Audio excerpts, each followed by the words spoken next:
જય શ્રી કૃષ્ણ બધાને, કેમ છો? તો આજે આપણે ઘણા સમય પછી બ્લોગ બનાવી રહ્યા છીએ અને આજે અમે આવી ગયા છીએ પાણી વાળવા. તો જો મારી ગાય ઉપર મારી સામે જોવે છે કે નીણ નાખવાની તૈયારી થઈ ગઈ છે. એક વખત નીણ નાખી દીધી છે. તો ચાલો આપણે મેળી પર ચડીને જોઈ લઈ કે જરમ કેટલી ભરાણી છે. તો વિડીયોમાં બધા બન્યા રહેજો. તો ચાલો જે આપણે હવે જઈ છીએ મેળી ઉપર. ત્યાંથી બાજુમાં જરમ છે. જરમ ઘણી ઊંચી છે એટલે નીચે કાંઈ સીડી કે રાખ્યું નથી જરમ ઉપર જવા માટે. એટલે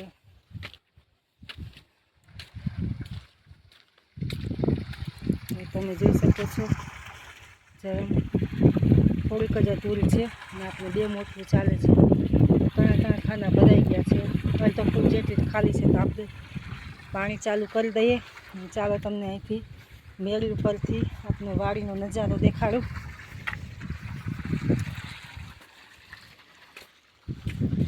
તો તમે જોઈ શકો છો આ છે આપણે બધા સરગવા અને અહીં આપનો અજમો વાવેલો છે. અજમો આપનો કપાસમાં વાવેલો હતો અને કપાસ કાઢી નાખ્યો છે અને આપનો અજમો આવો તૈયાર થઈ ગયો છે. અને કપાસના પારે આપણે વાવેલી છે મકાઈ. તો વિડીયોમાં બન્યા રહેજો. મકાઈ પણ આપણી સરસ ઉગી ગઈ છે. ચાલો જો આપણે ગાયની નીણ નાખી દીધી છે અને હવે જરમ ભરાઈ ગઈ છે. તો પાણીનો વાલ ચાલુ કરી દેશી અને જસી અજમામાં પાણી વાળવા. તો વિડીયોમાં બધા બન્યા રહેજો.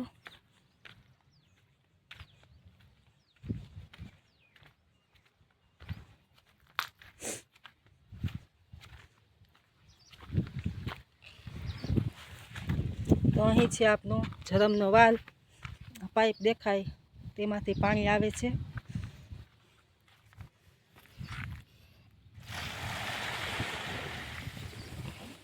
આપણે વાલ આખો તો ખોલ્યો નથી, અડધો જ ખોલ્યો છે. કેમ કે નકર પાણી વધારે આવે તો ધોરિયામાં પાણી રીએ દઈને ધોરિયો છલતો જાય. આપણે જો અહીંયા પાણી આવી ગયું છે અને આ છે આપણે ટપકનું ઝોન.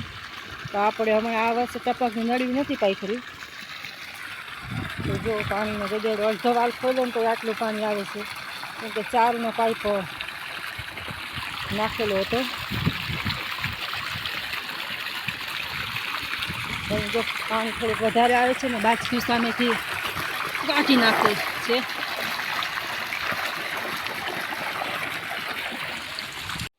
તો હાલો જો આપણું પાણી ધોરિયો થઈ ગયું છે ચાલુ અને આપણે લઈ લીધો છે પાવડો. તો જઈએ આપણે નાકા વાળવા. તો વિડીયોમાં બધા બન્યા રહેજો. આપણી મકાઈ કેવી થઈ ગઈ છે ઉગીને. આ બાજુ પણ મકાઈ છે અજમામાં. કપાસના પારા હતા તેમાં પણ એ થોડીક હજી નાની છે, વાહે વાવી હતી. આ બાજુ ડોડાની મકાઈ એ વાવેલી અને ઓલી બાજુ આપણે જે નોર્મલ મકાઈ વાવતા હોય ઢોરને નાખવા માટે એ મકાઈ છે. તો ચાલો વિડીયોમાં બધા બન્યા રહેજો. અહીં છે આ દેશી ટમેટી, જે ઝીણી ટમેટી થાય, નાના ટમેટા થાય એ ટમેટી છે.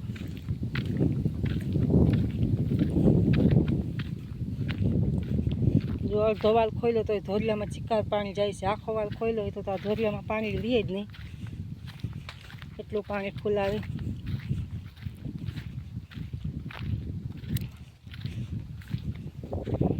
ચાલો તમને હવે જ્યાં પહેલેથી મકાઈ વાવી હતી ત્યાં આપણે પોગી ગયા છે.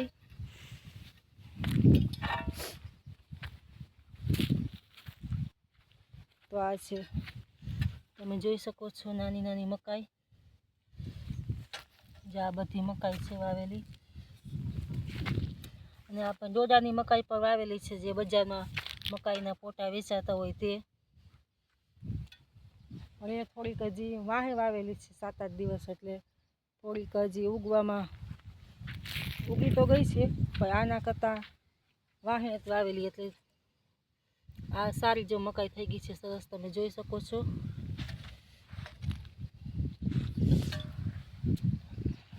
તમને થોડોક વિડીયોમાં ઝૂમ કરીને બતાવું કે આપની મકાઈ કેવી દેખાય છે. અત્યારે થોડોક તડકો છે એટલે થોડીક ઓછી દેખાશે. જો તમે જોઈ શકો છો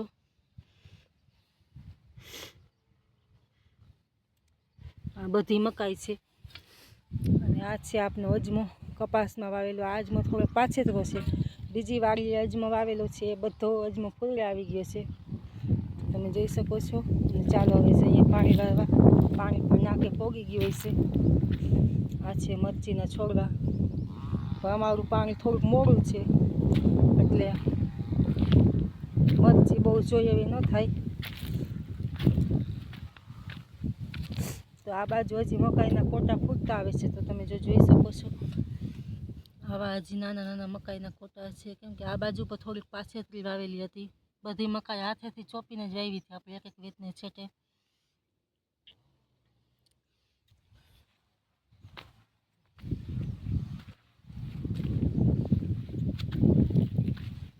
ચાલો જો આપને પાણી ક્યારામાં પોગી ગયું છે।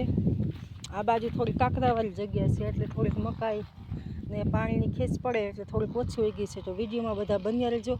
મકાઈ અજમાના ક્યારામાં પાછળ કેવી ઉગી છે એ તમને બતાવું। તો આપનું પાણી જો અજમાના ક્યારામાં આવી ગયું છે, તો તમે જોઈ શકો છો। તો આ બાજુ અજમો આપણે આવો છે, થોડી કાંકરાવાળી જગ્યા છે એટલે અજમો થોડોક આપણે આછો પારવીએ, બહુ ઘાટો ન રાખીએ, કેમ કે કાંકરામાં અજમો એટલો બધો ફેલાય નહીં। તો તમે જોઈ શકો છો, નકર તો અજમો એક ફૂટને છેટે હોય ને તો પણ સામે સામે અડી જાય। આ બાજુ થોડોક ઘાટો રાખ્યો છે। તો ચાલો તમને મારી મકાઈ દેખાડું કે પાછળ પાણી જ્યાં ભરાય છે ત્યાં મકાઈ કેવી થઈ છે।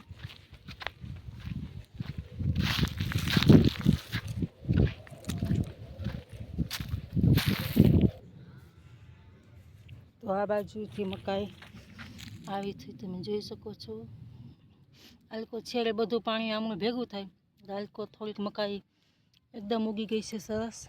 અને ઓલી બાજુ કાંકરાવાળી જગ્યા છે એટલે પાણી થોડુંક રડીને આ બાજુ આવી જાય। બસ અત્યારે આટલું જ, મળશું પાછા નવા વિડીયોમાં। તો તમને મારો વિડીયો ગમ્યો હોય તો લાઈક શેર અને સબસ્ક્રાઈબ કરજો। જય શ્રી કૃષ્ણ બધાને।